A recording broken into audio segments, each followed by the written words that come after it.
daripada api neraka, wahai Bani Abdul Manaf, anfudhu anfusakum minan nar.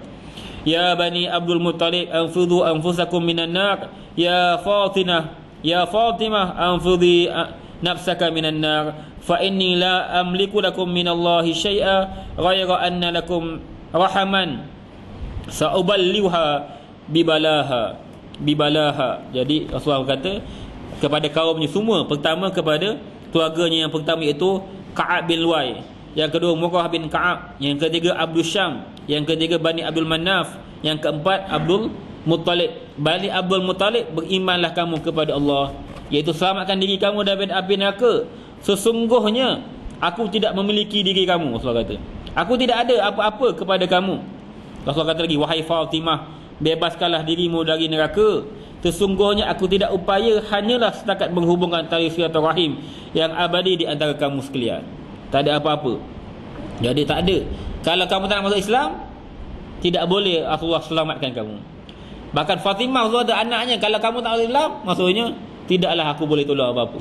Jadi maksudnya apa yang akan berlaku kepada keluarga Nabi tidak boleh diselamatkan. Sebagaimana Nabi Nuh AS ketika mana anaknya tidak ingin naik kapal, dia kata, ya bunayya kab ma'ana, wahai anakku naik bersama kami. Naik. Maka anak dia kata, tak, wahai ayahku, sa'awi ila jabalin ya'simuni minal ma. Aku akan panjat gunung yang akan selamatkan aku daripada apa? Daripada banjir kilat pada ketika itu. Tapi Allah kata akhirnya apa? Ya Nuh, wahai Nuh, anak kamu laisa min ahlik, bukan daripada kalangan ahli keluarga kamu. Tak beriman, putus. Jadi itu maksudnya zaman itu bukan putus silaturahim. Silaturahim sambung tetap, tapi yang putus rahmat Allah, terputus daripada walaupun dia anak Nabi.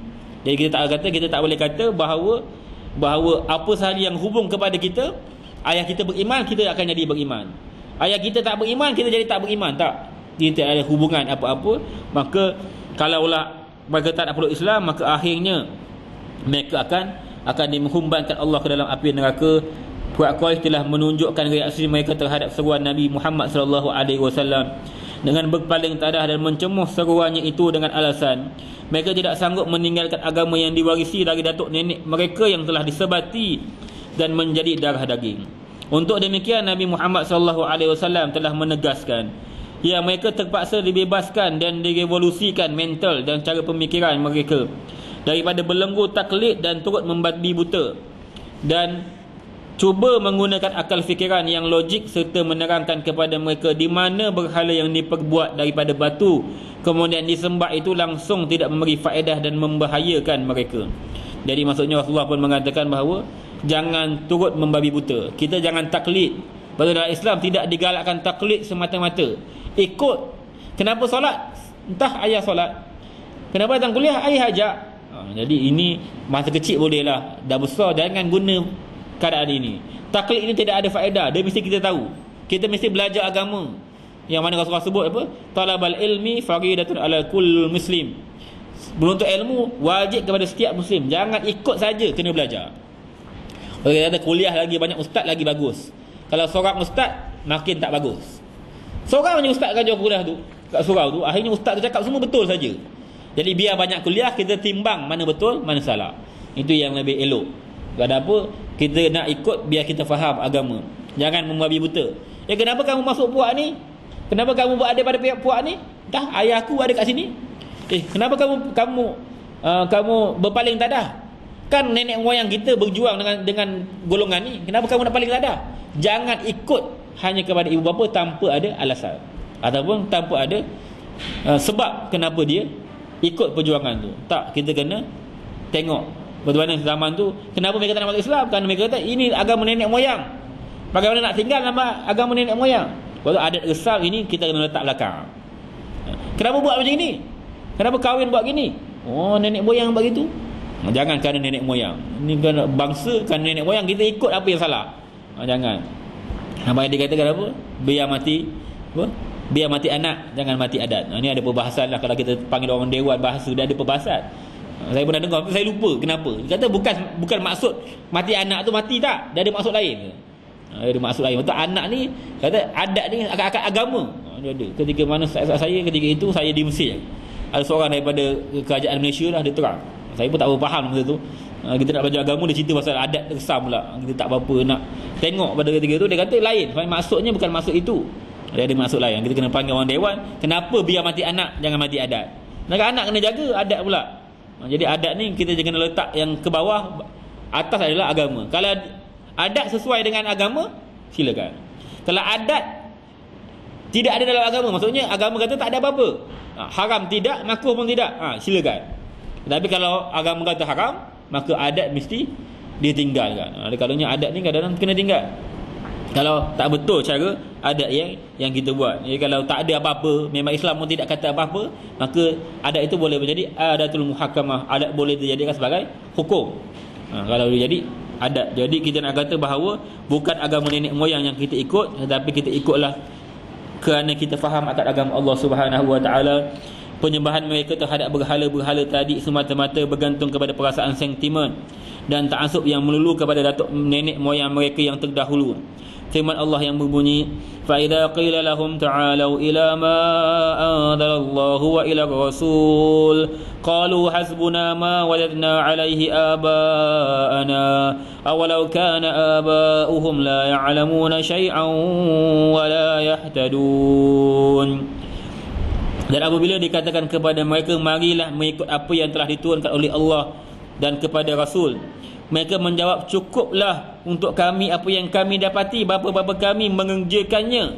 Apakah mereka akan mengikuti juga nenek moyang mereka, walaupun nenek moyang mereka itu tidak mengetahui apa-apa dan tidak pula mendapat petunjuk. Maksudnya ketika mana cukup, kata hasbuna ma wajadna alaihi aba'ana, cukuplah apa yang bapa kami buat. Dia tak nak tambah tokok dia punya agama yang ada. Jadi biarlah kita menjadi golongan yang bukan ikut semata-mata. Kita ikut, kenapa kita mazhab Syafi'i? Kena tahu kenapa kita ikut mazhab Syafi'i. Jangan ikut saja. Kita tak boleh. Boleh ikut mazhab Syafi'i, tapi kena tahu sebab kenapa Imam Syafi'i kita perlu ikut. Sehingga ketika mana orang berhujah, berapa kita mazhab, kita ambil Al-Quran, kita ambil hadis. Sampai ada orang yang lebih sedih, orang yang menafikan tentang Imam Bukhari punya sahih. Imam Bukhari tu nak buat sahih Bukhari tu bukan senang. Kita bayang Imam Bukhari ni dia hafal hadis ketika mana usianya 10 tahun, 70,000 hadis. Umur 10 tahun. Mengkaji hadis selama 16 tahun. Menjumpai sebanyak 80,000 perawi-perawi. Kita bayang, kita jumpa berapa ustaz? 1,000 pun tak sampai. 100 pun tak sampai. Ini 80,000 jumpa perawi. Dan Imam Bukhari telah menghafal lebih kurang 1 juta hadis. Berapa banyak hadis yang masuk dalam kitab Sahih Bukhari? Daripada 1 juta yang dihafal, 9,200 lebih sahaja yang masuk. Dia kata 9,280 yang masuk dalam Sahih Al-Bukhari. 9,000 daripada 1 juta, tak sampai 1%. Kita kata Imam Bukhari bohong. Apa ni?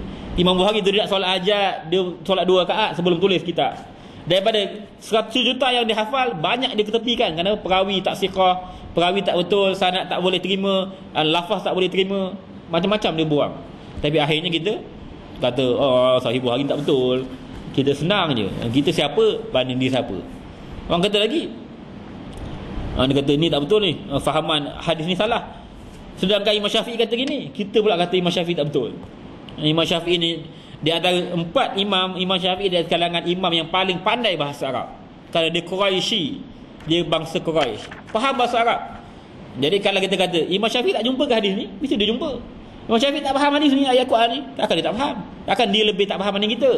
Kita ni maksudnya kita, kenapa kita ikut, mesti tahu. Jadi antara pertama yang kita kena belajar manaqib Imam Asy-Syafi'i, iaitu tentang biodata Imam Syafi'i, biar kita tahu. Saya pernah belajar alhamdulillah dengan Syekh Nuruddin, kita belajar tentang manaqib Imam Syafi'i, manaqib Imam Abu Hanifah, manaqib Imam Ahmad, manaqib Imam Malik. Kenapa kita belajar? Supaya kita boleh tahu kelebihan, sehingga kita rasa kedil dengan mereka. Manaqib Imam Bukhari, kenapa kena belajar? Biar kita tahu kita ini siapa, mereka ini siapa. Akhirnya kita tak boleh nak kata apa-apa tentang mereka. Ni kita tak main hina je para ulama sedekah mereka ini telah susah payah nak menuntut agama Allah Subhanahu Wa Taala. Jadi kita nak kata jangan kita ini menjadi golongan yang hanya taklid, membabi buta kepada apa yang kita ikut. Bila Nabi Muhammad sallallahu alaihi wasallam mengecam berhala dan penyembahannya, memperhina cara mereka berfikir dan cara pemikiran natuk boyang mereka, lantas kekecaman Nabi Muhammad sallallahu alaihi wasallam tadi ditentang habis-habisan.